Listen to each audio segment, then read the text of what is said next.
एकरा के प्रहलाद जैसा जिगर दिया।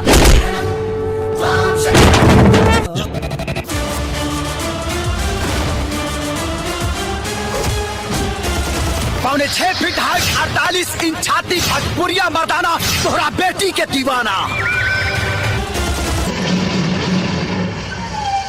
हेलो दोस्तों, अगर आप खेसारी लाल यादव के फैन हो तो अब हो जाइए तैयार, क्योंकि खेसारी लाल यादव जी एक नई फिल्म लेकर के आ रहे हैं जिसका नाम है संघर्ष 2। दोस्तों मैं इस वीडियो में आपको बताने वाला हूँ खेसारी लाल यादव की नई मूवी संघर्ष 2 का ट्रेलर और उसका फुल मूवी यूट्यूब पर कब रिलीज किया जाएगा। दोस्तों सबसे पहले मैं आपको बता दे रहा हूँ इस मूवी का कॉन्सेप्ट कैसा होने वाला है। इस मूवी का कॉन्सेप्ट साउथ के KGF मूवी से कुछ मैच करने वाली है और इस मूवी के स्टार कास्ट में कुछ साउथ और कुछ बॉलीवुड के एक्टर्स लिए जाएंगे, जबकि इस मूवी में हीरोइन के स्टार कास्ट में साउथ के सुपर स्टार मेगा श्री को लिया गया है और ये भोजपुरी सिनेमा में पहली ऐसी मूवी होगी जो सारे भोजपुरी फिल्मों का रिकॉर्ड तोड़ देगी। दोस्तों कहा जा रहा है इस मूवी का ट्रेलर इसी दिवाली के शुभ अवसर पे किया जाएगा और इसका पूरा मूवी 1 जनवरी 2023 को किया जाएगा। तो बताइए खेसारी लाल यादव की नई मूवी संघर्ष 2 के बारे में जानकारी आपको कैसी लगी। अगर आपको अच्छी लगी हो तो हमारे कमेंट बॉक्स में कमेंट करके जरूर बताइए। तब तक मिलते हैं अगले नेक्स्ट वीडियो में।